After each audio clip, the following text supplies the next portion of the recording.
કતવારા પોલીસની ટીમે વિદેશી દારૂની 14 પેટીઓ તથા સ્વિફ્ટ ગાડી સહિત કુલ 3,69,600નો મુદ્દામાલ કબજે કરી આગળની કાર્યવાહી હાથ ધરી છે.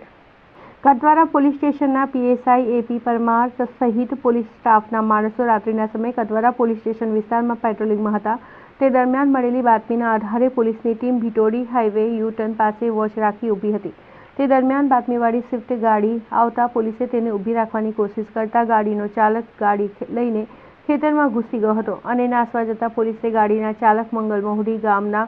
કમલેશ મગનભાઈ બિલવાડને ઝડપી પાડ્યો હતો અને ગાડીમાં તપાસ કરતા ગાડીમાંથી ટીન બિયર તથા ઇંગ્લિશ દારૂની અલગ અલગ બ્રાન્ડની 14 પેટીઓ જેમાં 552 નંગ બોટલો મળી આવી હતી, જેથી પોલીસે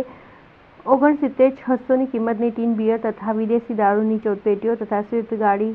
સહિત કુલ 3,69,600નો મુદ્દામાલ કબજે કરી ગાડીના ચાલક મંગલ મહુડી ગામના કમલેશ મગનભાઈ બિલવાડ તથા અન્ય 2 ઈસમો વિરુદ્ધ ગુનો નોંધી આગળની કાર્યવાહી હાથ ધરી છે.